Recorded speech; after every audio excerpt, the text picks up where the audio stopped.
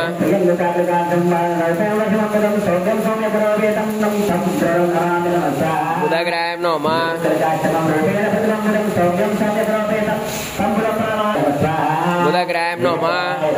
బుధగ్రహాయ నమః బుధగ్రహాయ నమః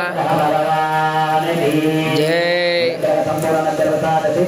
తదాస్తు బుధ హరిష్ఠేతు సంప్రాప్తే బుధ హోమ నమః బుధగ్రహ భగవానికి ప్రవచనగమానస్య మధురాదేవజనేతో యతి వేద సమస్త ప్రజాతాదవ స్మాదుద్రవిణందే క్షేత్రం నమస్కారం చెప్పండి గురువా హరిచేతు సంప్రాప్తే గురు హోమం ప్రవక్ష్యామి మమ పుత్ర భూలోక ఉపశాంతయే గురుగ్రహాయ నమః ఈశాన్యాయ నమః గురుపుత్రాయ నమః ఇంద్రాయ అష్టమి పాలకాదేవాయ నమః ఇంద్రాయ అష్టమి పాలక భగవానికి ఇంకా జంతువులన్నిటికీ అర్థం ఉంటుంది. మోక్షం రావాలంటే మానవ జన్మ ఎత్తాల్సిందే. పశుపక్షాల జంతువులలో మోక్షం రావడం చాలా కష్టం. ఎందుకంటే ఇప్పుడు ఉదాహరణకి మనకు శరీరం పెద్దగా ఎక్కడ భగవంతుడు నోరుకి కళ్ళు పైన పెట్టాడు, ముక్కు పైన పెట్టాడు, తర్వాత నోరు ఇక్కడ పెట్టాడు. ఆ నోరు పెట్టి కడుపు దగ్గర పెట్టినాడు అనుకున్నాం మాట. ఆహారం అయితే ఎక్కడ ఉంటుంది? ఇది తినాలంటే పైన పెడతాం కదా, అందుకని నోరు పైన పెట్టాడు. మనకు ఒక్కరికే పైన పెట్టాడు. ఇంకా అన్ని జంతువులందరికీ అడ్డవుతుంది, మనకు బాగా ఎదుర్కొంటారు. మరి మనకే ఎందుకు పెట్టాడంటే మనం మోక్షానికి అర్హత పొందినవాళ్ళం. ఇప్పుడు పోలీసు వాటిలో ఉద్యోగం రావాలంటే అలాంటి చేయాలి, ఎత్తి ఎంత ఉండాలి, పోటీ ఎంత ఉండాలి, అడ్డం ఎంత ఉండాలి, విధంగా ఎంత ఉండాలి. ఇలా అయితే అవి అర్హత ఉన్నాయో మానవ జన్మ కూడా అర్హత ఉంది. మోక్షం పొందాలంటే నిలువు నలుగున్న వాళ్ళకి మోక్షం వస్తుంది. అంటే మోక్షం అంటే ఏమిటి? అయ్యో మోక్షం అంటారా అందరూ అంటుంటారు. మోక్షం అంటే విడుదల. అంటే దేనికి విడుదల? దేవుడు ఎక్కువ విడుదల ఇస్తారు కదా. 14 సంవత్సరాలు 7 సంవత్సరాలు తప్పులు చేసేసుకొని గౌరవిస్తారు. ఈ మానవ జన్మలో జనన మరణ చక్రం నుంచి విడుదల కావాలి. అంటే ఎన్నో జన్మల నుంచి లక్షల కోట్ల జన్మలు ఇచ్చాం. ఇప్పటి వరకు ఎంతో మంది అమ్మలు మనం కన్నారు, గర్భనరకంలో ఉన్నాం. అక్కడి నుంచి ఈ మానవ జన్మలో పుట్టడం ఎన్నో జన్మల పుణ్యం ఉంటే కానీ మానవ జన్మ రాదు. మరి ఇంకా పుణ్యం తెచ్చుకుంటాం. ఎందుకంటే పురుషుడికి ఏ పనైనా చేయడానికి అవకాశం అధికారం ఉంటుంది. ఆడదంటే వాళ్ళకి కొన్ని రిస్ట్రిక్షన్స్ ఉంటాయి. అంటే వాళ్ళకి నియమనిబంధనలు ఉంటాయి. బయటకు వెళ్ళకుండా స్కూల్ ఉండాలి. ఆడపిల్ల తిన్నారనుకో అన్నదమ్ములు తోడు తెస్తారు. ఇప్పుడు పెళ్ళైందనుకో దాన్ని పోతారు. తర్వాత వైద్యులు పెడతారు. మగవాళ్ళు ఎప్పుడు తోడుగా ఉంటారు. ఆడవాళ్ళు ఇష్టం వచ్చినట్టుగా వెళ్ళడానికి మగవాళ్ళు కష్టపడినట్టుగా చేయవచ్చు. అవునా లేదా? ఇష్టం వచ్చినట్టుగా చేయవచ్చు. అది అందుకని పూజ చేయాలని, అది అడిగి చేయాలి ఏదని చేయాలని, అన్నదమ్ములు అన్ని చేయాలి ఏదని చేయాలని, ఈ ఏమి చేయాలని ఎవరు చెప్పాల్సిన అవసరం లేదు. అందుకని పూజ చెప్పక ఎక్కువగా అధికారం ఇచ్చారు భగవంతుడు. ఈ యజ్ఞం చేయాలనుకో ఖచ్చితంగా రాకపోయినా ఎప్పుడు వచ్చేస్తారు. ఈ రాజాన్ని అధికార బాగుందంటే ఆయన వచ్చేస్తారు. మరి ఆ ఊరికి రాజా ఆయన అన్ని సమకూర్చి పెట్టి రావాలి. అట్లయితేనే ఆయన కూర్చారు. మరి అట్లా రావాలంటే మూడు రాగలుగుతారు. అట్లా పూజ చెప్ప చాలా పుణ్యప్రదమైనది. అందులో బ్రాహ్మణులుగా పుట్టడం చాలా విశేషం అన్నమాట. అందులో వేదం నేర్చుకున్న వాళ్ళు గొప్పవారు. వేదం నేర్చుకున్న వాళ్ళ కంటే కూడా నిరంతరం భగవన్నామ స్మరణ చేసే సాధకుడు గొప్పవారు. చూడండి, అంటే దానికి జాతి నిరంతరం భగవన్నామ స్మరణ చేసుకునేవాడు సాధకుడు. అందుకే మన దానికి ఏం పెట్టినామంటే ధార్మిక సాధన పరిషత్. దానికి చాలా అందులో ఉంటారు పేరు. ధార్మికం అంటే ధర్మం గురించి సాధన చేసే పరిషత్ అన్నమాట. అందులో మనంతా అంత సాధన లేదు. రూపాయి ఇచ్చినవాడు, 100 రూపాయలు ఇచ్చినవాడు, 1000 రూపాయలు ఇచ్చినవాడు, పాలు పట్టుకునేవాడు, మతసాయం చేసుకునేవాడు, మనం పెట్టే చేతకు వారు వాళ్ళ చేతతో పెట్టుకుని ఇంకొకరికి ప్రేరణ చేసేవారు, వీళ్ళందరూ కూడా దాంట్లో భాగస్వాములు. అంటే దేని పేరు పెట్టే ధార్మికం అంటే యజ్ఞం రావచ్చు, యాగం రావచ్చు, పూజ రావచ్చు, రక్ష రావచ్చు, అన్ని రావచ్చు, అన్నదానం రావచ్చు, దాంట్లోనే అన్ని రావచ్చు. ధార్మిక సాధన పరిషత్తు సాధించడం అన్నమాట. ఏం సాధించాలి? జన్మ రాహిత్యాన్ని సాధించాలి. ఇది కానీ మనము ఈ కార్యక్రమం ఎందుకు చెప్తున్నారంటే యజ్ఞం అనేది ఇంత జ్ఞానం ఉన్నప్పటికీ కర్మ ఏదైతే ఉందో కర్మాన్ని చేయడం అన్నమాట. ఈ యజ్ఞంలో విజయడం, సరిదయడం, హోమం చేయడం అనే కార్యక్రమం ఉంటేనే మనసు వస్తారు. ఇంకా కనుమూసుకొని ధ్యానం చేయడం ఎన్నిసార్లు చేస్తాం. అందుకే మహామహులు కూడా ధ్యానం చేయడం ఏం చేశారంటే భక్తి మార్గాన్ని ఇస్తున్నారు. జ్ఞాన మార్గం అందరికీ అందరు అది ఫిలాసఫీ కావాలి. సబ్జెక్టు నాలెడ్జ్ ఉండాలి, గురువుల యొక్క అనుగ్రహం ఉండాలి, భగవంతుడి యొక్క అనుగ్రహం ఉండాలి, పూర్వజన్మ సుఖం ఉండాలి, తల్లిదండ్రులు చేసిన పుణ్యం ఉండాలి. ఇవన్నీ ఉంటే నీకు సాధన అనుకూలిస్తుంది. సాధన గురించి మంచి గురువు దొరికితే మంచి గురువు దొరికినప్పుడు నీకు మంత్రోపదేశం చేస్తాడు. మంత్రోపదేశం చేయడం వల్ల ఆ మంత్రం నిరంతరం నువ్వు చదువుతూ ఉంటే నిరంతరం మననం చేయగా కొంతకాలానికి అది అతిస్థితిస్తుంది. స్థితించినప్పుడు భగవంతు అనుగ్రహం చేత భగవంతుడిలో ఐక్యమయ్యే అవకాశాన్ని మనం పొందుతాం. అంచేత ఇదంతా మరి అన్నిటికీ కావాల్సింది ఏంటంటే శుద్ధి, శుభ్రత, మడి, ఆచారం ఇవన్నీ పాటించాలి. మాంసాహారం బంద్ చేయాలి, మందు బంద్ చేయాలి. ఇవన్నిటికీ బంద్ చేస్తే నీకు ఈశ్వరుడిని తీసుకునే అవకాశాన్ని భగవంతుడు ఆటోమేటిక్గా వస్తుంది. ఈ దగ్గరికే ముందుకే వస్తాయి, గురువు దగ్గరికే వస్తాడు, మానవుని దగ్గరికే వస్తుంది. ఈ మనసులో కూడా నీకు మనసులో అనిపిస్తుంది నాకు మంత్రోపదేశం తీసుకుంటే బాగుండు అని అనిపించినప్పుడు నువ్వు మంత్ర సాధన చేస్తే ఆటోమేటిక్గా నీకు మోక్షానికి అర్హత పొందుతావు. భగవంతుడు యొక్క ఆన్లైన్లో వెళ్ళటమే సాధన చేయడం. నిరంతరం మనం మనుషులుగా పుట్టినందుకు, మానవ జన్మెత్తినందుకు భగవన్నామ స్మరణ చేయాలి నిరంతరం. ఆ భగవన్నామ స్మరణే నీకు ఎక్కడికి తీసుకెళ్తారంటే మంచి గురువు లభ్యమయ్యే చోటు తీసుకెళ్తారు. నువ్వు వద్దన్నా, వాన పడ్డా, వర్షం పడ్డా, ఏది పడ్డా నీకు అక్కడికి తీసుకెళ్తారు. నీకు అంతటి సాధ్యం మనకు మనస్సులో ఉందన్నమాట. భగవంతుడి అనుగ్రహం అంటే మనం ఏదైనా సాధించగలం. భగవదానుగ్రహం లేకపోతే మన సంకల్పం ఎంతైతే ప్రధానమో భగవత్ సంకల్పం కూడా చాలా ప్రధానమైనది. భగవంతుడు మరియు ప్రకృతి కూడా మనకు అనుకూలించాలి. నేను వర్షం పడ్డది, రావాలనుకున్న వాళ్ళకి ఫోన్ చేసి అయ్యా వస్తున్నామని చెప్పారు, వర్షం పడ్డది. నీకు రావాలనే సంకల్పం గట్టిగా ఉంటే వర్షం వచ్చినా ఎందుకంటే ఆటో కట్టుకుంటావు, లేదంటే ట్రైన్ వెళ్ళిపోతుంది. ఇక్కడికి మనము సికింద్రాబాద్ వెళ్ళాలి, లేదంటే మనం విజయవాడ వెళ్ళాలి, లేదంటే మనం తిరుపతి వెళ్ళాలి. ఇలా టికెట్ పొద్దున 10 గంటలకు కుదరుకుంటాం. అప్పుడు ఏం చేస్తావయ్యా, తలుస్తాను ఆగుతావా? ఆటో కదా, ఏం చేస్తావు? ఆటో మాట్లాడుకుంటావు, తర్వాత కారు మాట్లాడుకుంటావు. ఎవరినైతే వెళ్తాం, నీకు ఎక్కడైతే నీ అవసరానికి వెళ్తావో భగవంతుడి కార్యక్రమం ఏదైతే ఉందో దానికోసం మనం ప్రయత్నం చేయాలి. వర్షం పడుతుందా ఆగిపోతే మనం ఆగిపోతాం. అయిపోతామా లేదా? ఈ రోజు ఆరుద్ర నక్షత్రం చాలా పుణ్యప్రదం. మనమంతులో మాట్లాడడం ఒక ఆయన నేను మీటింగ్ రమ్మంటే అయినా పనిస్తే మొదకెత్తాగా మనం ఇంకా పనిస్తే ఒక గడుస్తాం. అయినా తొలకరిలో పర్వాలి, గడిస్తే వాళ్ళ తొలకరి వచ్చినప్పటి నుంచి పదార్థం వస్తే గట్టిగా ఉండదు. కనుక ఈ రోజు పర్వతంలో కట్టలేదు లేదు, తొలకరి వర్షంలో మనం పర్వతంలో వెళ్ళిపోయినాం. ఇంటికి వస్తప్పుడు కలుస్తాం కదా అనుకోవాలి. ఈ మనస్సుంటే మార్గం ఎన్నో రకాలు ఉంటుంది. మనస్సే లేదా చేద్దామన్న మనస్సుంటే సంకల్పం గట్టిదైతే నువ్వు పూర్వజన్మలో చేసుకున్న పుణ్యం గొప్పదైతే భగవంతుడు అనుగ్రహం నీ రంగం ఉంటే నువ్వు తప్పకుండా అటెండ్ అవుతావు. అటెండ్ రాలేదంటే మన పుణ్యం సరిపోలేదు అన్నట్టు లెక్క. పుణ్యం సరిపోతే మనకు భార్య అనుకూలిస్తుంది, మనకు భర్త అనుకూలిస్తాడు, మన వాళ్ళని అనుకూలిస్తాడు. బయటికి రాగానే ఆటో ఆపంగా ఎదుగుతాయి. ఇలాంటి బాధలు లేకుండా మనకి వస్తాం. ఇటువంటి పూర్వజన్మ పుణ్యాన్ని ఉంటే ఇటువంటి కార్యక్రమంలో మనం పాల్పంచుకుంటాం. ఈ యొక్క కార్యక్రమాన్ని అంటే వర్షం పడుతుంది, మీ అందరికీ కూడా తెలవాలని భగవంతుడు ఏం చేస్తారంటే అప్పుడప్పుడు వర్షం పడతారు. ఇక్కడ వరకు ఇంకో కొంచెం వెయిట్ చేసుకోవాలి, అక్కడ వరకు కూడా వెయిట్ చేసుకోవాలి. ఈ రేట్లను కూడా పైకి లేవాలి. దాని లెక్క వేపితే దానికి పైసలతో కూడుకున్నారన్నమాట. మనమంతైన సహాయం మనం చేసి మనకి ఎవరైతే దేవుడు కాదు, మనకంటే ఉన్నత కుటుంబంలో ఉన్నవాళ్ళు మా దేవాలయంలో వర్షం వచ్చినప్పుడు ఇంకా వర్షం పడుతుందయ్యా, మీ చేతనైనంత సహాయం చేయండి అని చెప్పి వాళ్ళు చేస్తారు. చేయడం వల్ల మనకి వర్షాకాలానికి మనం అనుకున్న దాన్ని కాలేదు, ఎవరు ముందుకు రాలేదు. దానికి కొంత ఖర్చు అయితే ప్రజాన్ని మనం చూసుకోవాలంటే అంత అనుకూలం కావాలి. అంత చూస్తుంది, అక్కడ పనులు కురుస్తుంది. ఆ కురకుండా ఉండాలంటే ఏం చేయాలి? రేపు కావాలి. పుణ్యాత్ములు, ధన్యాత్ములు, దాతలు పెద్ద హృదయం చేసుకుని చేస్తే ఈ పైకి వేయాలంటే 1,00,000 రూపాయలు అవుతుంది. అది చుట్టూ చేయాలంటే 40,000 వరకు ఖర్చు వస్తుందని చెప్పారు.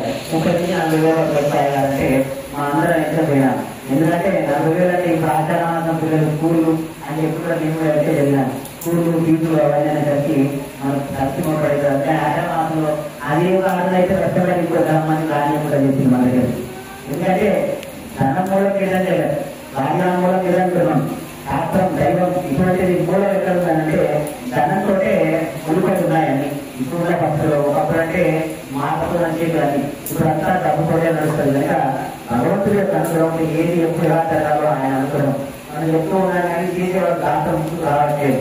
ముందుకు వచ్చి ఆయన చేసిన వారికి పుణ్యం వస్తుంది, అందులో డబ్బు ఇచ్చిన వారికి పుణ్యం వస్తుంది, దానికి తీసుకొచ్చిన వాళ్ళకి పుణ్యం వస్తుంది, మాట్లాడి చెప్పిన వాళ్ళకి కూడా పుణ్యం వస్తుంది. అలాగే పాపం కూడా పాపకార్యాలు ఏదైతే ఆ కార్యాన్ని ఆచరించిన వారికి పాపంగా అనుభవించాల్సింది.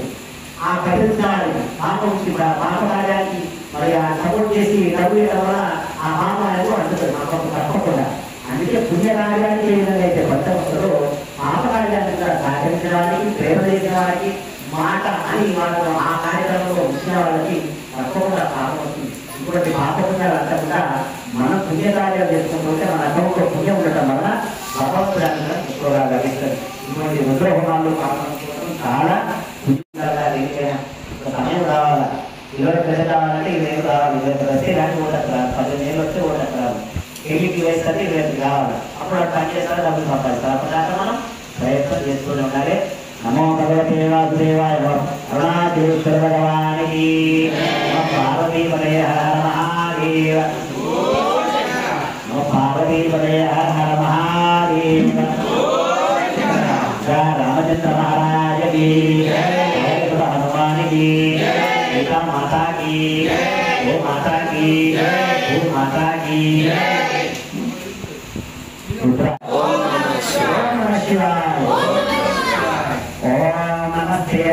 विश्वेश्वराय महादेवाय त्रिलोकाय त्रिपुरांतकाय त्रिकालाय ताराकिरुद्राय नीलकंठाय वज्रदेवाय सर्वेश्वराय सदाशिवाय श्रीमन्महादेवाय नमः।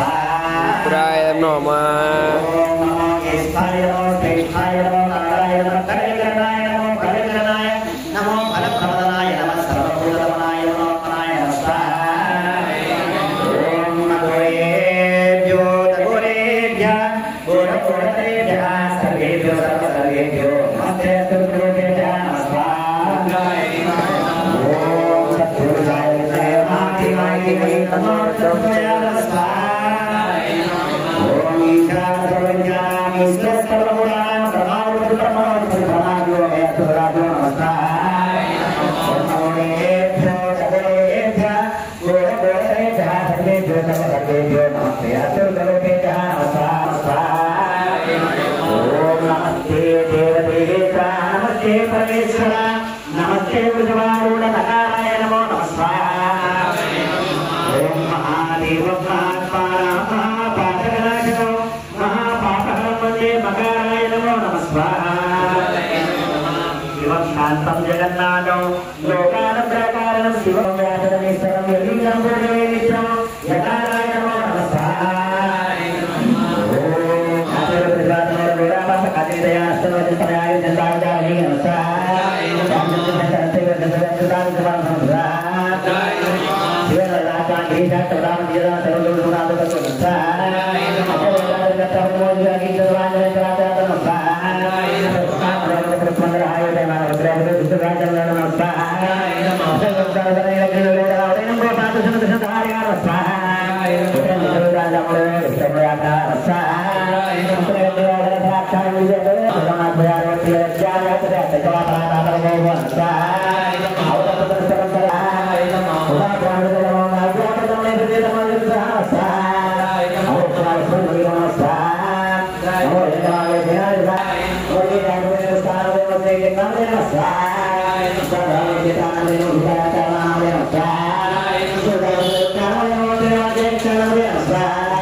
చేమలు జలచరాలు భూమిల వాకేటివి నీళ్ళ వాకేటివి ఆకాశంలో ఎగిరేటివి పశుపక్షాలు కర్మ ప్రతి ఒక్క పని రుద్రశిక్షే తీసుకున్నారు. అంబరము వజ్రంగము కుమ్మడి పని కాకడి పని మంగళి పని అన్ని పనులలో ఉన్న దైవం ఏదైతే ఉందో ఆ శివుడికి నమస్కారము. ఆడ మొగ రాని వాళ్ళలో ఉన్న శివుడు కూడా ఆ శివుడికి నమస్కారము అనేది ఉందన్నమాట. వృక్షేత్రం అంటే అన్నిటికీ అన్ని జాతులు ఉంటాయి. అందులో అగ్నికి నమస్కారం, పంచభూతాల్లో ఉండే అగ్నికి నమస్కారం, అగ్ని ఎత్తు ఉండే శివుడికి నమస్కారం, వాయు ఎత్తు ఉండే శివుడికి నమస్కారం అనేది నమ్మకం యొక్క మంత్రం అన్నమాట. ప్రతి భూమండలంలో ఉన్న అన్నిటిలో కూడా శివుడిని చూపిస్తుంది మనకు మన ధర్మం వేదం. అందుకే మనం చెట్టును పూజిస్తాం, చెట్లను పూజిస్తాం, రాయిని పూజిస్తాం, రప్పను పూజిస్తాం, ప్రతి రాటిని పూజిస్తాం. ఒక పరాశర స్వామి అని ఒక ఆయన ఏం చెప్తున్నారంటే, ఇతరుల నాకు దేవాలయాలు కూడగొట్టుకున్నాడు, మన దేవాలయాన్ని కూడగొట్టు ఉన్నారు, మన మాటలు చేస్తూ ఉన్నారు. మరి మీరు సూర్యుడిని కూడగొట్టేవారా? సూర్యుని ఆపగలుగుతారా? వాయుని ఆపగలుగుతారా? అది ఆపగలుగుతారా? అది ఆపండి, ఆపుతారా? అది ఆగితే అన్ని అన్న వెళ్ళింటారు. ఏమన్నా అయిపోయింది, ఏం చేస్తుంది? ఏదైనా గాలి కావాలంటే ప్రకృతి కావాలా లేదా? ప్రకృతిని పూజిస్తాం మనం. అన్నం మరి హిందువులే పండిస్తారా? మరి అన్న వెళ్తాం. దేవుడు అందరికీ అనుకూలం కావాలంటే ఏం చేయాలా? అమ్మగారు ఉంటారు. తండ్రి పిల్లవాడిని ఎత్తుకుంటుంది, లాగిస్తుంది. ఎంత కోపం చేసినా ఎంత ఏడ్చినా అని పాలిస్తుంది, పాలిస్తుంది మొత్తం చూసుకుంటారు. తన పిల్లలు ఎవరు కాదు చదివేసారు భగవంతుడు మమతాలనే గట్టిగా అప్పు పెట్టేసి ఆ పిల్లలు సాగుతుంది. రాత్రి జీవముడిగా అర్ధరాత్రి చేస్తుంది. మార్పు దేవో కూడా అందుకే నవమాసాలు పోస్తుంది. అమ్మ నువ్వు మన దిండు పిల్లలకి లోపల సర్దే కదా అని చిన్నకుండా ఉంటుంది. తర్వాత పిల్ల అప్పుడు నవమాసంలో ఉన్నప్పుడు ఏదైనా తినబెడతారు. పుట్టిన తర్వాత గోడంతా కట్టేయాలి. తల్లి కట్టిస్తారు కదా, మనం కట్టిస్తామా? మనం కట్టేవన్నీ తింటామా? తల్లి అయితే ఏం చేస్తుంది? అయ్యో పెరుగు తినదమ్మా తండ్రి అయితే పిల్లడికి అని అర్థ చెప్తుంది. నువ్వే కదా ఇలా తండ్రి అయితే ప్రతి కాకుండా ఉండాలంటే మొత్తం కట్టేసుకోవాలి. అందుకే మాతృదేవోభవ, మాతృరూపంలో ఉన్న దేవుడికి నమస్కారము. పితృదేవోభవ, తర్వాత ఎవరు? తండ్రి, దేవతతో సమానం. నడిచే దేవుడే తండ్రి. ఎందుకు అంటే ఈ తల్లి ఈ పిల్లలు బతకాలంటే భర్త పని చేయాలి. అందుకే ఎప్పుడు దుర్గానికి పుట్టింది, మొగడు కష్టం చేయడానికి పుట్టాడు. పని చేసి డబ్బులు తీసుకురావాలి. ఉద్యోగం కానీ వ్యాపారం కానీ వ్యవసాయం కానీ ఏదైనా చేసి సంపాదించుకొని తీసుకొని వస్తే భార్య వండి పెడతారు. ఇది కుటుంబం అన్నమాట. ఈ కుటుంబ వ్యవస్థ కూడా వేదంలోనే ఉంది. అందుకని మన పరంపరగా మన పెద్దలు కుటుంబ వ్యవస్థను ఏర్పాటు చేశారు. తల్లి తండ్రి తర్వాత ఏం చేశారు? మాతృదేవోభవ, పితృదేవోభవ, ఆచార్య దేవోభవ. ఈ ముగ్గురు లేకుండా ఎవరు జీవితమైనా ముందుకు నడుస్తుందా? ఆచార్యుడు అంటే గురువు. గురువు ఏం చెప్పొచ్చు? పని చెప్పొచ్చు, మాటలు మంచి మాటలు చెప్పొచ్చు, మనను మంచి నడవడిక నేర్పడానికి మంచి మాటలు చెప్పొచ్చు, అదులు చెప్పొచ్చు. మనకు సహాయం ఏదైనా మాట సహాయం చేసినప్పుడు ధైర్యం కోల్పోతాం. మన బాధలో ఉన్నప్పుడు అప్పుడు మనకి ధైర్యానికి భగవంతుడు అందిస్తారు. ఇప్పుడు భగవాన్ని నీళ్ళని మనం కనిపెడితే మనం పోతూ తల్లి స్కిప్ అయి తిరగతాం. అప్పుడు నీకు అమ్ముందా, నైన్రా, అనురా, తమ్ముందా అని ఎవరో చెప్తా అప్పుడు ఎవరాడు? వాడే భగవంతుడు. భగవంతుడు అనుకో వచ్చి రాబోతా లేకుండా అని మనకి ఏం సంబంధం లేదు. అందరం చూసినవాడు లేతారా, కూర్చోబెట్టారా అంటారు. అటువైపు కూడా కూర్చుంటారు. అప్పుడు భగవంతుడు ఆయన రూపంలో వచ్చి మనం కాపాడుతాడు. ఒక దగ్గరికి వెళ్తాను, ఆయన ఇక్కడ రోడ్లన్నీ బందున్నాయి అని చెప్తాడు. చెప్పి అక్కడికి వెళ్ళి కూడా చెప్తాడు. ఆయన కూడా భగవంతుడు ఆ రూపంలో వచ్చి నేను ఏం చేస్తాడు? సరైన మార్గంలో పెడతాడు. భగవంతుడు అన్ని చోట్ల ఉండలేక మాతృ రూపంలో, పితృ రూపంలో, గురువు రూపంలో ఉంటాడు. ఉండి మనం నడిపిస్తూ ఉంటాడు. ఈ గురువు మాత్రం ఆ గురువు అనేది గురువు అంటే 5 అడుగులు ఉంటాడా, 6 అడుగులు ఉంటాడా, అడ్డం ఉంటాడా, వెడల్పు ఉంటాడా అనేది గురువు అంటే ఏంటి అంతటా పంపించలేదు. కానీ మౌన దీక్షతో ఎందరికో ప్రేరణ కలిగించారు, ఎందరికో మోక్షాన్ని ప్రసాదించాలని జీవితకాలంలో ఎంతమందికో మోక్షాన్ని ప్రసాదించిన ఘనత ఆ రమణ మహర్షికి ఉంది. అటువంటి వ్యాసంలో వచ్చిందే మనకు రమణ మహర్షి ఎప్పుడైతే మనకు పరిచయమైనాడో అప్పుడే అరుణాచలం టెంపుల్ పెట్టాను. ఇక్కడ అరుణాచలం అనే పేరు ఎందుకు పెడుతున్నారయ్యా అంటే అరుణాచలం అని స్మరించే ముక్తి వస్తుందయ్యా అని చెప్పడం అన్నమాట. అరుణాచల శివుడు ఎట్లా ఉంటాడు అంటే శివుడి గురించి చెప్పాలి. ఆపాకారావస్థన గోళాండ బ్రహ్మాండం. ఇది నేను ఏమనుకున్నానంటే ఇది మతం అనుకున్నాను. తర్వాత అర్థం చేసి ఆపాకారం అంటే చీకటి, కింద పాతాళంలో మొదలు ఎక్కడుందో అక్కడి నుంచి ఆకాశం అంతం ఎక్కడుందో అక్కడి వరకు ఉండే జ్యోతి అన్నమాట ఆయన. ఎవరు? శివుడు. ఆ శివుడు ఎప్పుడు పుట్టాడు అంటే మాఘమాసంలో ఆరుద్ర నక్షత్రం రాత్రి 12 గంటలకు పుట్టాడు. ఆ జ్యోతి ఎప్పుడు పుట్టిన ఆ జ్యోతి అరుణాచల లింగం. ఆపాతాళ వస్తన గుణాండ బ్రహ్మాండ వారిస్తున్నట్టు జ్యోతికి స్ఫాటిక లింగమౌలి అంటే లింగ రూపంలో అగ్ని జ్వాల ఇక్కడ కింది పైదాకా పెరిగింది కదా. ఆ పెరిగిన ఆ జ్యోతిని తెలుసుకోవడానికి బ్రహ్మ విష్ణువు ఇద్దరు తెలుసుకోలేకపోయారు. మనమేం తెలుసుకున్నాం ఆయన గొప్పతనం, భగవంతుడి యొక్క గొప్పతనం ఆయన ద్వారా చెప్పాలి.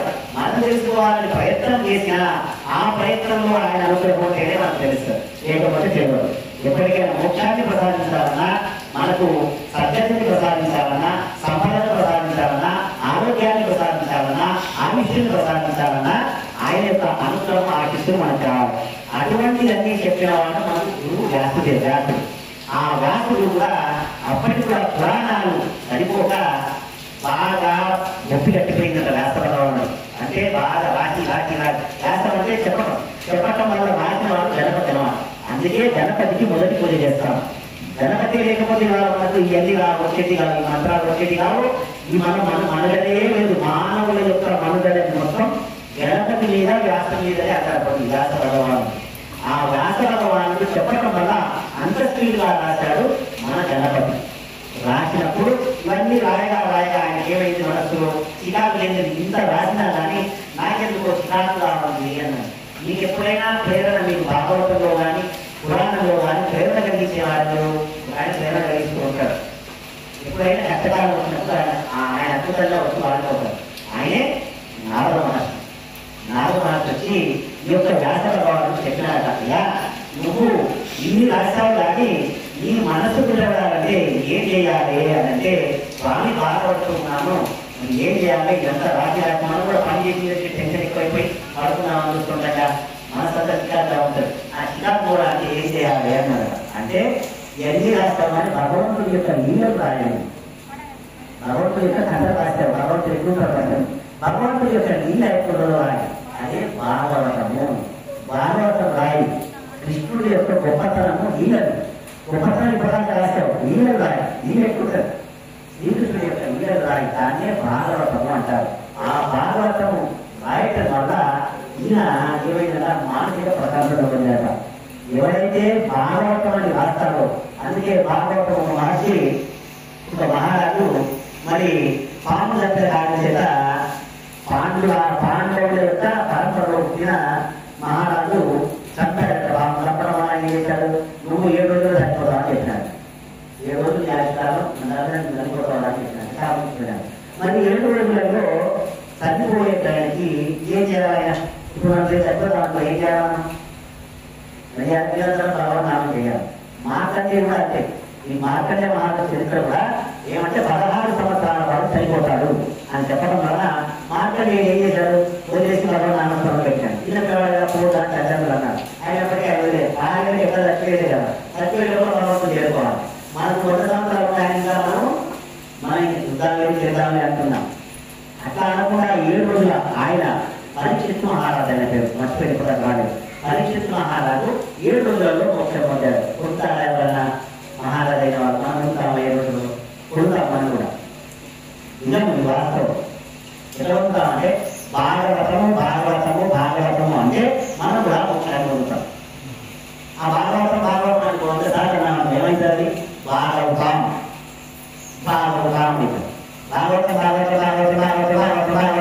అన్నప్పుడు భాగవతం అవుతారు 7 రోజులు. అట్లా వరుస అన్నామంటే భాగవతం బాగా ఆటోమేటిక్గా మోక్షం పొందుతాం. బాగా కావాలంటే భాగవతం చదవాలి. అందుకే జరుపుతాం. ఎట్లా అంటే వారానికి ఎన్ని రోజులు ఉంటాయి? 7 రోజులు కదా. మన పూర్వీకులంతా ఏదో ఒక రోజు చనిపోయిందంటారు. ఇవాళ చనిపోయిన ఆదివారం, సోమవారం, మంగళవారం, బుధవారం, గురువారం, శుక్రవారం, శనివారం చనిపోయింది. చూడండి ఎంత మన భాగవతం ఎంత ఎక్కడెట్టాడు. పరీక్షిత్ మహారాజు 7 రోజుల్లోనే చనిపోతారు. పుట్టిన ప్రతి ఒక్కరు 7 రోజుల్లోనే చనిపోతారు. అవునా కాదా? ఇంట్లో చూసారది 7 రోజులు కాదంటే నేను వస్తుందా 8 రోజులు 9 రోజులు కాదు. 7వ రోజు అదే ఏ వారంలో చనిపోవాలన్నా ఏ వారంలో ఉంటే కనుక అందులోనే చనిపోతారు. అందులోనే వాళ్ళంతా చనిపోతాం. కనుక ఏం చేయాలి అనేది మనం అంటే భగవన్నామం పలుకుతూ ఎంత ప్రేరణంతా భాగవతం చదివితే భాగవతంలో ఉన్న లీలను భగవంతుడి యొక్క లీల కంటే మనసు పుట్టబడి భగవన్నామం చేయాలని భగవంతుడి యొక్క అనుగ్రహం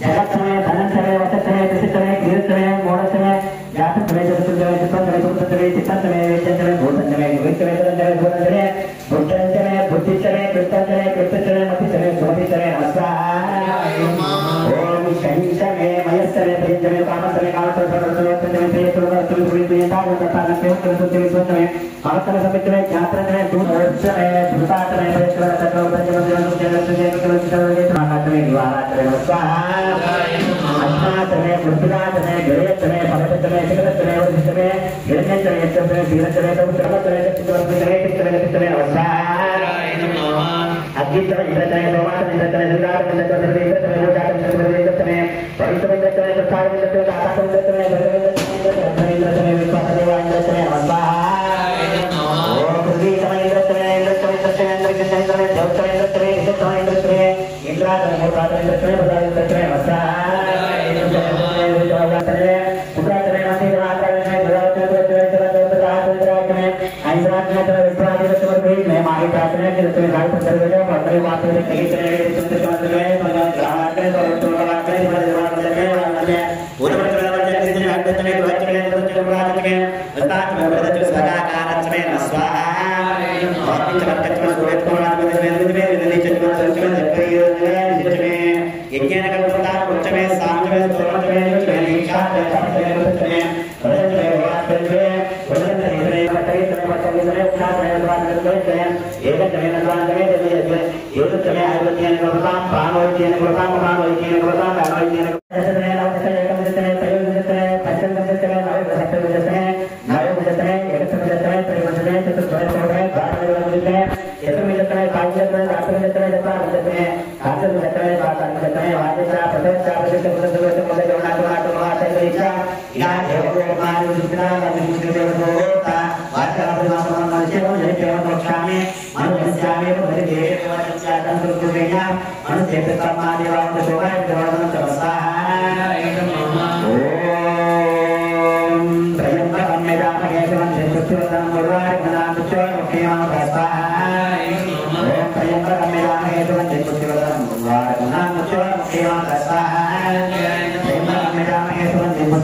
मृत्युंजयायदं नमः ओम मृत्युंजयायदं नमः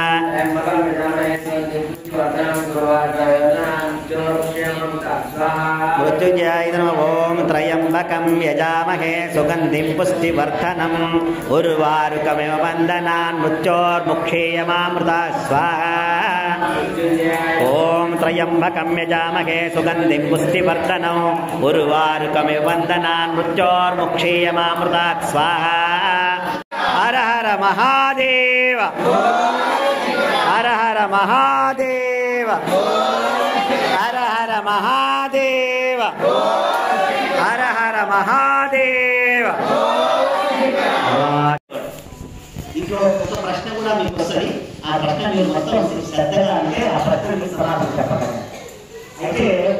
వెళ్ళేటప్పుడు మహారాజు ఏం చేస్తారంటే కవచాలు ధరిస్తారు బాగా.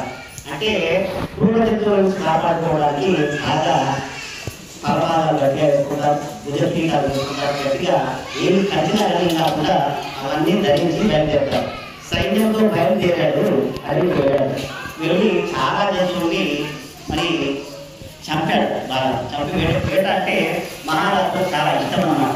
మహారాజు చేసేది వేటాడటం అది హాబీ కూడా. అయితే వెళ్ళాడు, బాగా సైన్యంతో సహా బయలుదేరి బాగా అడవి మధ్యలోకి వెళ్ళిపోయినాడు. అడవి మధ్యలోకి వెళ్ళిపోయిన అన్ని చంపాడు. చంపిన తర్వాత రాత్రి చీకటి అయిపోయి చిక్కుకున్నారు అడవి కాళ్ళు. ఆ చిక్కుకున్నప్పుడు ఏమైంది, అది అమావాస్య చీకటి, మరి గాలి దుమారము రావడం వల్ల అందులో కొట్టుకుపోయినారు అందరూ. సైన్యం కొట్టుకుపోయి చెదిరిపోయింది. అందులో వచ్చిన ఏదైతే వాహనాలు ఉన్నాయో గుర్రాలు అవన్నీ చెదిరిపోయినాయి. ఈయన గాలి వాళ్ళ బాగా వస్తే ఏమవుతుంది, లేకుండా కొట్టుకుపోతాడు. ఆయన రథం కూడా కొట్టుకుపోయింది. ఆ కొట్టుకుపోయి వరద వచ్చింది. ఆ వరదలో కూడా ఆయన కొట్టుకుపోయి ఎక్కడో ఒట్టున తేలుకున్నాడు. చీకటి అమావాస్య చీకటి చాలా ఎక్కువ జరుగుతుంటది. అందులో ఆయన ఏం చేసినాడు, ఆ కొట్టుపోయి దగ్గర కొంచెం ఒడ్డుగా నిలబడ్డాడు. నిలబడితే అక్కడికి ఎక్కడ చూసినా అంధకారం, అంటే చీకటి, ఎక్కడ చూసినా లైట్ లేదు. మరి అప్పుడు ఏం చేశారు, ఆయన అక్కడికి ఎక్కడ చూసినా విధంగా ఒక దగ్గర దూరంగా చిన్నగా అంటూ ఒక వెలుతురు కనపడారు. ఆ వెలుతురు కనపడితే ఆ వెలుతురుకి ప్రయాణం చేసి వెళ్ళి అక్కడికి వెళ్ళాడు. వెళ్ళినప్పుడు అక్కడ ఏమిటంటే ఆ దీపంలో పెట్టుకున్నారు ఇద్దరు భార్యాభర్త. వాళ్ళు పోయేటారు. వాళ్ళు ఏం చేశారంటే వాళ్ళ చిన్నప్పుడు ఇప్పుడు మనకి ఇంత పెద్ద ఉందా, చిన్నప్పుడు ఇద్దరే అనుకుంటారు. దాంట్లో ఈయన వచ్చిన వాళ్ళు ఏం చేశారు, పోయేటాళ్ళకి భార్యాభర్తలు మళ్ళీ ఏమాయా అనుకోరు. వాళ్ళు ఏమంటున్నారంటే పెంటి పోటు అంటే మొగళ్ళు అంటారు కదా, ఆడవాళ్ళని పెంటి అంటారు. అట్లా పెంటి పోటు వాళ్ళ ఇద్దరు ఏం చేశారంటే ఆయన పోయేటట్టయినా వెదురు బొంగులకి మనకి ఎట్లయితే వరి అన్నం ఉంటుందో వెదురు బొంగుల అన్నము తీసుకొచ్చాడు. అది ఆమె వండింది. ఆయన వెదురు బొంగులు వాళ్ళు తీసుకొచ్చాడు. దాన్ని ఆమె వండి పెట్టి గది కాసింది. అంటే గది చేసింది. ఇద్దరు ఒక్కొక్క ప్లేట్లో పెట్టుకున్నారు. చిప్పలో పెట్టుకున్నారు. దాదాపు కూర్చున్నప్పుడు ఈ రాజు పొద్దునగా వెళ్ళాడు. ఆకలి దప్పులు అవుతున్నాయి, దారం అవుతున్నది, బట్టలన్నీ చిరిగిపోయాయి, ఎన్నో గాయాలు కొట్టుకొచ్చారు నీళ్ళు. మరి బాగా ఇప్పుడు ఎవరైనా అన్నమో రామచంద్ర నీళ్ళు పెడితే నీళ్ళు వస్తే బాగుండు అనే స్థితిలో ఉన్నాడు ఆయన. అన్నప్పుడు ఈయన వెళ్ళేసరికి వాళ్ళు చిక్కులు వేశారు. ఈయన మహారాజులతో కూడా కనపడతాడు. వాళ్ళు ఎట్లా కనపడుతున్నారంటే మొత్తం ఉన్న శరీరం మీద ఉన్నాయని చిరిగిపోయినాడు, బట్టలు చిరిగిపోయినాయి, కొట్టుకుపోయినాడు. మాసిన శరీరంతో మాసిన బట్టలతో అక్కడికి వెళ్ళాడు. వెళ్ళగానే వాళ్ళు చూసి అయ్యో వస్తారని చెప్పి మన సాంప్రదాయం పూజాకలు కూడా అన్ని చేయకపోవాలి ఆలోచన. అయ్యో ఏంటి తన లోపలికి బయటకి తీసుకున్నాడు. వారి లోపలికి ఇద్దరు పిలిచి పెట్టి పోతు కదా అని లోపలికి పిలిచి ఎవరో వచ్చారు కదా, మనం ఇద్దరు సగం కాదా సమానిస్తారు. ఇద్దరు ఆలోచనకు వచ్చారు. మన ఇంట్లో ఏం లేదు వచ్చారు, ఏం చేస్తాం, భార్య వాళ్ళ దగ్గర చూసి పాడుకుంటారు. ఆడుకుని ఉన్నది ఏదో ఆమె తర్వాత మనం కోసం పొద్దునకైతే కదా అని చెప్పి ఆమె ఏం చేసింది, ఇద్దరు సరస్వాన్ని ఇచ్చి తెచ్చారు. ఆయన ఆకలితో ఉన్నది సరిపోలేదు. సరిపోయి తర్వాత ఉన్నదంతా తిన్నాడు, బాగా అయిపోయినాడు కదా. స్వామి మీ లోపం అనుకోండి, రోజులు పడుతున్నా పడలేదు, ఈ మా అతిథి అని చెప్పి వాళ్ళు గుడిసెలో ఈయన పడుకోబెట్టి వాళ్ళు బయటపడుతున్నారు. పడుకునేసరికి రాత్రంతా బాగా అలసిపోయి ఉన్నాడు. ఆకలి ఆ ఇద్దరు కూడా ఇదే తాగాడంట. బాగా కడుపులో నీటి వచ్చి పడుతున్నాడు. ఆడపిల్లకి వెళ్ళిపోయిన తర్వాత ఏం చేశాడు, ఒకసారి వాళ్ళు పని వాళ్ళిద్దరు వెళ్ళిపోయినారు. ఈయన చూసుకొని తెల్లారిందాక ఇంటికి వాళ్ళ ప్రయాణం చేసుకొని ఇంటికి వచ్చేసారు. ఇంటికి వచ్చేసాక కొంతకాలం జరిగిన తర్వాత ఒకనాడు ఆయన ఏం చేశాడు, మహారాజు కృతజ్ఞత పొందాడు కదా, మనం కూడా కృతజ్ఞత వచ్చిన తర్వాత మళ్ళీ అక్కడికి వెళ్ళి అయ్యా నీ వల్ల మాకు మంచి జరిగింది, నీకు కొంచెం తీసుకోమని చెప్పాలి కదా. మన సాంప్రదాయం అట్లాంటిది, మనం కోరుకుంటాము, యజ్ఞం చేపిస్తాము, హోమం చేపిస్తాము. మనకి ఏదైనా మంచి జరిగింది అనుకో ఏం చేస్తాం, ఏదో కొంత మనం దేవాలయానికి అర్పిస్తూ ఉంటాం. అట్లాగే ఆయన ఏం చేసిందంటే మరి మంత్రిని మంత్రిని చెప్పి బట్టలతో పంపించాడు. ఫలానా దగ్గర పెట్టి పోదు అని ఇద్దరు ఉంటారు, వాళ్ళు ఇద్దరు ఇస్తారని చెప్పాడు. చెప్తే పట్టులంతా ఏవి ఆ యొక్క అడుగులకి మా ఇద్దరిని పట్టుకుని భయపడుతున్నారు. ఇదంతా బట్టలు లేకుండా పోలీసులు కదా. అట్లాగే వాళ్ళంతా సైన్యం బట్టలంతా వచ్చేసరికి భయపడండి మహారాజు పిలుస్తున్నాడు, రమ్మంటున్నారంటే ఏం చేస్తారు ఏం చేస్తారు అని చెప్పి వాళ్ళు భయపడుతూ ఆయన వాళ్ళంతా వచ్చారు. బట్టలు వచ్చారు, మహారాజు దగ్గర ప్రవేశపెట్టారు. మహారాజు ఏం చేస్తున్నారంటే ఏమైనా ఇవేరే వెళ్ళిపోతే కదా అంటే రావు మహారాజా మహారాజు అయితే మీకు నేనేం చేస్తున్నానంటే మీరు రాక కళ్ళు పెట్టారు గర్వించారు ఉన్నాడు గుర్తుందా అంటే ఏమో స్వామి గుర్తులేవు అన్నట్టు. మీరు నాకు అన్నం పెట్టి నా ప్రాణాలు వింటారు, నాకు విశ్రాంతి తీసుకోవడానికి మీ కృషిలో స్థానం ఇచ్చారు. నేను మహారాజు అయి ఉన్నట్టు అతి సేవ చేయలేను. మీరు నాకు కనువింపు చేశారు కానుక మీకు కృతజ్ఞతతో మీకు 100 ఎకరాల తోట ఇస్తున్నాను. 100 ఎకరాల గంధపు చెక్కల తోట గంధపు తోట ఇస్తున్నాను. దాన్ని బాగు చేసుకుని మీరు బతకండి అని చెప్పాడు స్వామి. అని అంటే సరే అన్నాడు. ఆ పెంకింగ్ పోటీందరు 100 ఎకరాలు చూపించారు. ఆడలు కృషి చేసుకున్నారు. తోటకాడ ఏం చేస్తారు, బయట కృషి చేసుకుంటారు. లోపలికి పోవడానికి తోటకాడ పోయినారు. ఆయన పనిలో ఆయన ఉన్నాడు, మహారాజు పనిలో మహారాజు ఉన్నాడు. ఆ విధంగా ఉన్నప్పుడు ఇంకా కొంతకాలం జరిగింది. కొన్ని సంవత్సరాలు గడిచిపోయిన తర్వాత ఆయన మహారాజు చూద్దామని ఒకసారి వచ్చాడు. మనోడు ఏం చేస్తున్నాడు అయితే వచ్చేసరికి ఏం చేస్తున్నాడు అంటే ఆయన ఏం పని చేసేదంటే ఆయన పని వృత్తి ఏం చేసేదంటే అడవికి వెళ్ళి కట్టెలు చుట్టుకొని వచ్చి ఆ కట్టెలను బొగ్గులుగా మార్చి ఆ బొగ్గులు సంతకు వెళ్ళి అమ్మేవాడు అన్నమాట. అమ్మితే వచ్చిన సొమ్ముతో దానికి ఆయన ఇంట్లో కావాల్సిన చింతపండు పప్పులు అట్లాంటివి తెచ్చుకొని వచ్చి ఇంట్లో వండుకొని తినేవారు. వాళ్ళ జీవితం అంతే అన్నమాట. ఆయన ఆలోచన ఆయన పడింది. మనం కూడా అంతేగా, మనం పని చేసుకొని వస్తాం, పైసలు రాగానే ఇంటికి సామాన్ తీసుకొస్తాం, భార్య పిల్లలతో ఉంటాం. మనం వండి పెడితే మనం తింటాం. పొద్దున్న లేచి మన పని మీద మనం పోతాం. రోజు అదే పని కనుక ఆయన కూడా అదే పని చేశాడు. ఆయనకు ఆ తోట ఇస్తే 100 ఎకరాల తోట ఇచ్చాడు ఎవరు మహారాజు. ఇస్తే ఏం చేశాడు, రోజు ఆ కట్టెలు గంధపు చెక్కలు కొట్టాలా, బొగ్గులు చేయాలా, తీసుకుపోయి అమ్మాలి. అయితే మహారాజు వచ్చేసరికి 7 గుడిసె ఆడనే ఉంది. అట్లనే ఉంటాడు. గుడిసెంట అది ఎట్లయిందంటే ఒక మొత్తం ఈ కోపం పట్టిందంట. ఎందుకంటే తోట పక్కనే ఉంది కనుక అట్లా అయిపోయింది. ఇక అప్పటికి 90 ఎకరాలు అయిపోయింది. కాకపోతే కదా ఏ రోజుకు ఆ రోజుకే గంధమకే వచ్చేసాడు. ఆయన వచ్చే వాడు పెద్ద బిల్డింగ్ కట్టుకున్నాడేమో, మంచిగా ఉన్నప్పుడు మనకి సంబంధం అయినాడేమో, దాన్ని చేసుకుని కూర్చుంటాడని ఈయన అనుకున్నాడు మహారాజు. తినేసరికి ఆయనంతా ఏం చేస్తున్నా అయ్యో మహారాజా ఎప్పుడు వచ్చారు మహారాజు, ఎప్పుడే వచ్చినాడు, ఏం చేస్తున్నాడు అంటే ఇంకో మొత్తం పొడి చేసుకున్నాడు. జీవితం అంతా రూపాయలు చేస్తున్నాడు ఇలా, నేను ఇచ్చిన పర్పస్ ఏంటి, చేసిన కథ ఏంటి, దీనివల్ల నీకు ఎంత నష్టం ఏంటి, మొత్తం అడగంతా నరికేసేసాడు. తోటంతా 90 ఎకరాలు పోయింది. ఇక 10 ఎకరాలే ఉంది. ఈ 10 ఎకరాలన్నా సాధ్యం చేసుకో, నువ్వేం చేస్తాను, నీకు అయ్యా పొద్దు చేసి మరి అనుకోని వచ్చి నేను మరి మా విద్యాన్ని నేను బతాను అని అంటే జీవితం అంతా నాకు రూపాయలు చేసుకున్నాను, నేను పని చెప్తా నేను ఏం చేయాలి. గంధపు చెక్కలు కొట్టి ఒక్కొక్క చెక్క అమ్ముకో. ఒక్క చెక్క అమ్ముకుంటే నీకు మీరు సరిగ్గా గది వస్తుందా? ఒక చెక్క అమ్ముకో, ఒక్కొక్క చెక్క చేసి అమ్ముకో, చిన్న చేసుకో, మార్కెట్ తీసుకో, మార్కెట్ అమ్ముకుంటే పైసలు వస్తాయి. దానివల్ల నువ్వు సంపన్నులు అవుతావు. ఒకవేళ దాని తర్వాత దాని అక్కడ చిన్న చిన్న దుడ్డు వస్తుంది కదా, అదంతా గంధం దేవతల పూజలో వాడతారు. ఆ గంధము గంధం డబ్బాలుగా చేసి అమ్ముకో, దానివల్ల నువ్వు బాగుపడతావు అని చెప్పాను. ఇక అక్కడ నుంచి వాడికి ఈ రోజు నేను 90 ఎకరాలు ఏం చేసినాను, మొత్తం భారత బొగ్గుబాలు చేసుకున్నానని ఆలోచన బాగా వెళ్ళింది. కూడా తీసుకుపోయి అమ్ముకున్నాడు. అమ్ముకుంటే చాలా డబ్బులు వచ్చినాయి. అప్పుడు ఎంత చేసినా గది సరిపోయే డబ్బులు కూడా రాకపోయేది. అప్పుడు ఎక్కువ ధనం చూసేసరికి మా మహారాజు బాబు గంధం వాసన నిలవలేదు.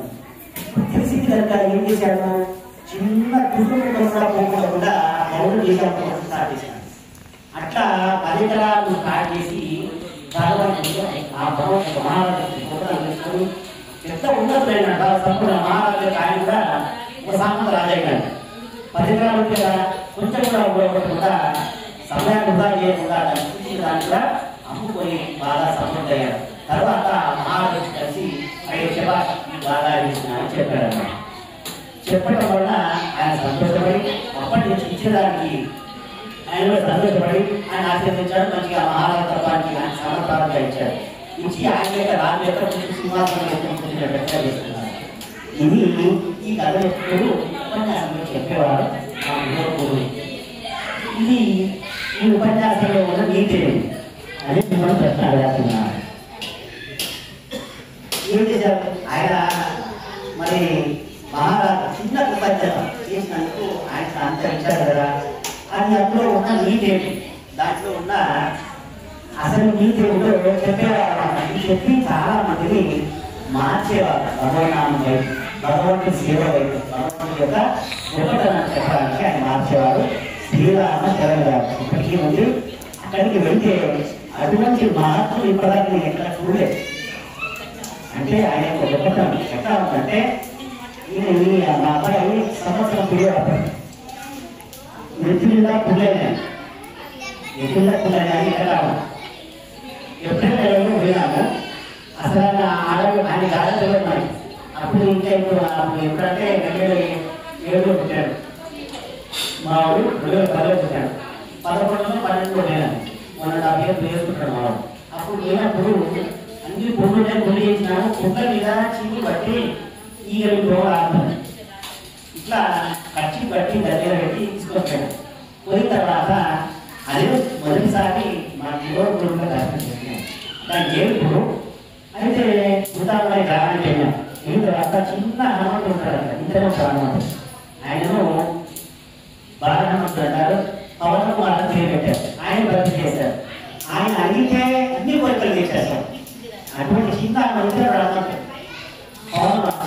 ఎంతోమంది డిఎస్పీలు, లీడర్లు, ఎంతో మంది గొప్ప గొప్పలు ఆయన భక్తులుగా ఉన్నారు, విదేశాల్లో ఉన్నారు. అక్కడికి వెళ్ళి ఒక రాత్రి నిద్రించాము. పొద్దున వచ్చేటప్పటికి మళ్ళీ నిజమైన రాత్రి ఉన్నాను. ఎక్కడ సమయం గడపదు. ఇక్కడ పొద్దున్నే ఎక్కొచ్చాము. మళ్ళీ ట్రైన్లో ఎక్కి వస్తున్నాము. వస్తుంటే వచ్చేసరికి పోయేటప్పుడు ఎట్లాగైతే చీరు బట్టి ఈగలు వస్తున్నాయో అవంతా ఒక వారానికి మానితే ఎట్లాగైతే సాఫ్ అవుతుందో అన్ని పొట్టుగా వెళ్ళిపోయినాయి మధ్యాహ్నం వరకు. అటువంటి నీటి అయింది. అంతా ఎన్ని మంత్రులు వాడినా ఒక రోజులో మార్చేయడం తెలియదు. ఇంత మంచి కాకపోయినా ఇంత అటువంటి మార్చాలని చూశాను. మా మూడు మంత్రసారు రాముడే ఆయన పక్కన పడుతున్నవాడు. రాముడు ఆయన పక్కన వచ్చి పడుతుంటే ఆయన కాలేస్తే భార్య పక్కన విజయగా వేస్తే ఆయన నా భక్తులు నా కాలేస్తాను రాము సంతోషపడేటట్టుగా చేసేవాడు. అటువంటి మహానుభావుడు అయోధ్య నుంచి ప్రసాదం వచ్చేది ఆయనకి ఉదాహరణలో ఉన్న దగ్గరికి. ఆయన కాశీ వెళితే ఆయనకు మండలాధీశులని పేరు నిరూపించారు. మండలాధీశులు అంత ఈజీగా అయ్యారు. ఎంతో మంది వేదాంతాలు 100 గ్రంథాలు రాశారు. అటువంటి మహానుభావుడు మనకు ఆకర్షణగా ఉన్నారు, మన గురువులుగా ఉన్నారు. అయితే ఇందులో మీరు అంత మాట్లాడాలి. ఇందులో బీజేపీ సెపరేట్ కోర్టు కథలో ఏమన్నది ఆలోచించారా? ఇవ్వడం కాదు, ఎలా చేసుకోవాలో చెప్పాలి. అది కూడా అర్థమే. మీరు మహేంద్ర గారు చెప్తారు అనేది మన మనస్సు, కోర్టు అనేది మన ఆత్మ, ఆ దిశ అనేది మన శరీరం. దిశగాన్ని కోరుకోవడము అన్ని శరీరాన్ని चल शिव हरनाचल शिव हरनाचल शिव हरनाचला हरनाचल शिव हरनाचल शिव हरनाचला हरनाचल शिव हरनाचल शिव हरनाचल शिव हरनाचला हरनाचल शिव हरनाचल शिव हरनाचल शिव हरनाचला हरनाचल शिव हरनाचल शिव हरनाचल शिव हरनाचल शिव हरनाचल शिव अरुणाचल शिव अरुणाचल शिव अरुणाचल शिव अरुणाचल शिव अरुणाचल शिव अरुणाचल शिव अरुणाचल अरुणाचल शिव अरुणाचल शिव अरुणाचल शिव अरुणाचल अरुणाचल शिव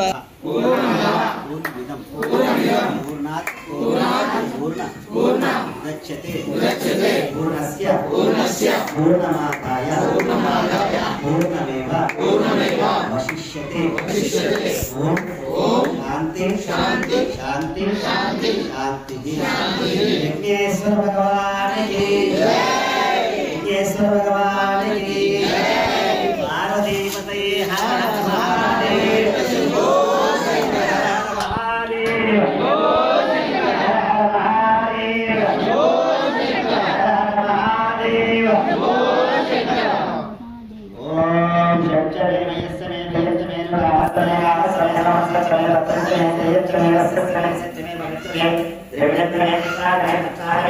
क्षेमच्चमे दृचिच्चमे विश्वञ्चमे संविच्चमे ज्ञात्रञ्चमे सूत्रमे मुखञ्चमे दीर्घायुवर्चमे राम जय जय राम श्री राम जय राम जय जय राम श्री राम श्री राम जय राम जय जय राम श्री राम श्री राम जय राम जय जय राम श्री राम श्री राम जय राम जय जय राम श्री राम श्री राम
अरुणाचलेश्वर भगवान की पार्वती पतये हर हर महादेव शंभो शंकर महादेव शंभो हर हर महादेव शंभो